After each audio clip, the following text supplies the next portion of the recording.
इस सेशन में हम लोग पढ़ेंगे testing for conflict serialisability of a schedule. Okay, means कि अगर हमको एक स्केड्यूल गिवन हो, एक नॉन सीरियल स्केड्यूल गिवन हो, और हम नॉन सीरियल स्केड्यूल को पैरेलल स्केड्यूल भी बोला जाता है। ओके, तो एक पैरेलल स्केड्यूल गिवन हो और हमसे पूछा जाए कि क्या ये जो स्केड्यूल गिवन है क्या ये कॉन्फ्लिक्ट सीरियलाइजेबल है, तो एक मेथड तो मैंने आपको बता दिया। ओके, जिसमें क्या करा गया कि अगर उस स्केड्यूल नॉन सीरियल स्केड्यूल के इक्विवेलेंट कॉन्फ्लिक्ट इक्विवेलेंट कोई सीरियल स्केड्यूल एग्जिस्ट करता है तो given non serial schedule is conflict serialisable schedule. लेकिन ये प्रेसिडेंस ग्राफ मेथड है। ओके, इसमें क्या किया जाएगा, एक ग्राफ प्रेसिडेंस ग्राफ बनाया जाएगा और उसके बेसिस पर आंसर किया जाएगा। तो पहले एक स्केड्यूल जो है तो उसके लिए ग्राफ कैसे बनेगा, कह रहा है स्केड्यूल में जितनी ट्रांजैक्शन है ग्राफ में उतने वर्टेक्स होंगे, नोड होंगे। ओके, अब इसके बाद जैसे ग्राफ में एजेज होती हैं तो एजेज कैसे होंगी, कहता है for each data item Q accessed in the schedule S there will be an edge from TI to TJ। Okay, TI क्या है, एक ट्रांजैक्शन TI थी, एक ट्रांजैक्शन TJ थी, तो उनके लिए तो नोड बना दिया, वर्टेक्स बना दी, और एक एज बनाई है। ये एज का कॉन्सेप्ट क्या है, TI प्रोसीड्स TJ। जब एज TI से TJ की ओर है इसका मतलब TI ट्रांजैक्शन की कोई इंस्ट्रक्शन है जो पहले परफॉर्म हुई है TJ की इंस्ट्रक्शन से। ओके, तो यहां पर TI और TJ के बीच में हम क्या देख के एज बनाते हैं, कॉन्फ्लिक्टिंग इंस्ट्रक्शंस को देख के एज बनाते हैं। और यहां पर जो कॉन्फ्लिक्टिंग इंस्ट्रक्शंस देखी जा रही हैं यहां पर कॉन्जेक्यूटिव जैसा कोई कॉन्सेप्ट नहीं है। ओके, मींस कॉन्फ्लिक्टिंग इंस्ट्रक्शन सिर्फ होनी चाहिए वो।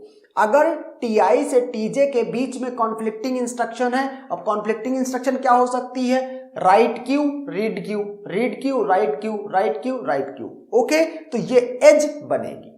ओके, और ये पूरा काम करने के बाद प्रेसिडेंस ग्राफ तैयार है। अगर अब टेस्ट करना, टेस्टिंग फॉर कॉन्फ्लिक्ट सीरियलाइजेबिलिटी, कहता है इफ प्रेसिडेंस ग्राफ में कोई साइकिल नहीं है, इसका मतलब है कि वो स्केड्यूल S जिसके लिए हमने प्रेसिडेंस ग्राफ बनाया है वो कॉन्फ्लिक्ट सीरियलाइजेबल है। ओके, और अगर उसमें कोई साइकिल है तो not conflict serialisable schedule, means जिस स्केड्यूल के लिए प्रेसिडेंस ग्राफ बनाया है वो सीरियलाइजेबल नहीं है। अब इसको देखते हैं एक एग्जांपल के through. Okay, consider this schedule S। Okay, तो अब हमसे पूछा जा रहा है कि क्या ये कॉन्फ्लिक्ट सीरियलाइजेबल स्केड्यूल है, तो सबसे पहले हम इस स्केड्यूल के लिए प्रेसिडेंस ग्राफ कंस्ट्रक्ट करेंगे।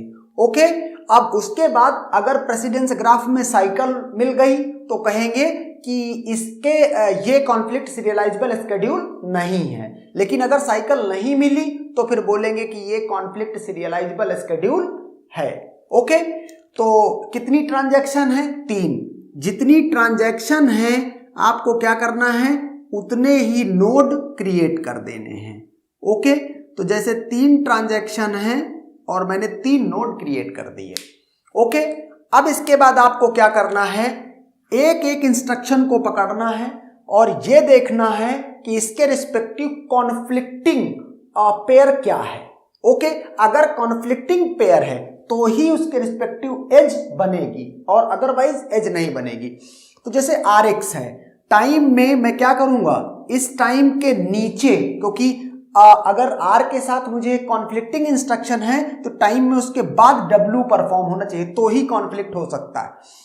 तो T2 में कोई कुछ नहीं कॉन्फ्लिक्टिंग है, लेकिन T3 में WX ये है, तो R और W एक कॉन्फ्लिक्टिंग पेयर बन रहा है। किसके किसके बीच में, T1 से स्टार्ट हो रहा है और T3 पे जा रहा है। T1 से स्टार्ट हुआ और T3 पे गया। ओके, और क्या डेटा आइटम एक्सेस हुआ, X।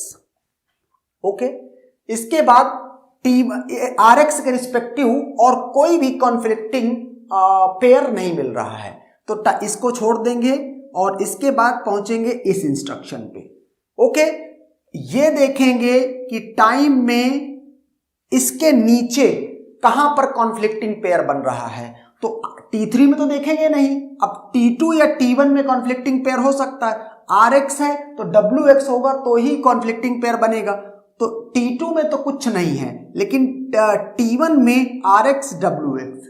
ओके, तो इसका मतलब कहां पर है अभी आप, T3 में है, एज की डायरेक्शन देखनी पड़ेगी ना, तो T3 में है और पहुंचे कहां, T1 में, T3 से T1। ओके, T3 में है आप और T1 में पहुंचे, तो यहां पर ये एक एज बन रही है। ओके, आप इस तरह बीच में एज कर दें, या ये T3 से T1 एक एज बन रही है, और X क्या है, X इस डेटा आइटम पे कोई ऑपरेशन परफॉर्म हो रहा है, जिस डेटा आइटम पर ऑपरेशन परफॉर्म हो रहा है उसको लिख देना है। ओके, मैंने ये इसको चेक कर दिया। इसके बाद टाइमलाइन में तीसरी इंस्ट्रक्शन WX है। अब क्या करेंगे, इसके रिस्पेक्टिव ये देखेंगे कि कहां कॉन्फ्लिक्टिंग बन रहा है, तो टाइम में क्या करेंगे, जितनी भी T2 T3 T4 सब में देखेंगे, T1 को के नीचे छोड़ देंगे, T2 T3 T4 सब में देखेंगे। WX RX T1 से T2, T1 से T2 क्या हो रहा है, X डेटा आइटम T1 पर था और T2 जा रहा है। ओके, मतलब WX टाइम में प्रोसीड कर रहा है किसको, RX को, तो T1 से T2। और एक बात देखो, यहां WX से ये WX भी है, तो इसका मतलब T1 से T3 भी एक एज बनेगी, T1 से T3, T1 से T3 एक एज बनेगी, किस डेटा आइटम की, X की। तो आप चाहो तो अभी X ये एक लिख चुके हो, एक X में और लिख देता हूं, वैसे लिखने से कोई फायदा नहीं है, आप अगर दोबारा X पे ही ऑपरेशन है और एज भी दोबारा बनाने का कोई मतलब नहीं, क्योंकि ऑलरेडी एक एज है। ओके, तो ये आइटम ना दोबारा लिखने की जरूरत है और ना ही मीन्स लिखने की नीड नहीं है। ओके, लेकिन अगर कहीं लिखा है तो वो गलत भी नहीं है।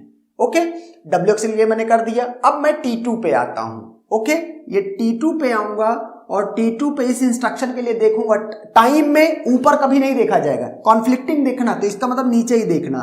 तो T2 के जब पढ़ रहा हूं, इसका मतलब T1 और T3 दोनों तरफ से जितने कॉन्फ्लिक्टिंग पेयर बनेंगे सबको देखूंगा।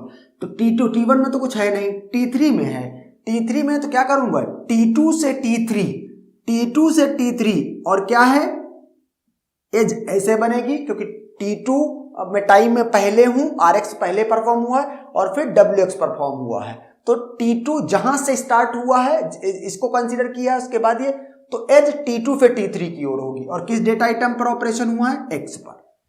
ओके, तो ये आपको क्या मिल गया। अब यहां पर लास्ट में WX अकेला बचा है, तो कोई उसके रिस्पेक्टिव एज नहीं पॉसिबल है, क्योंकि कॉन्फ्लिक्टिंग पेयर ही नहीं मिलेगा।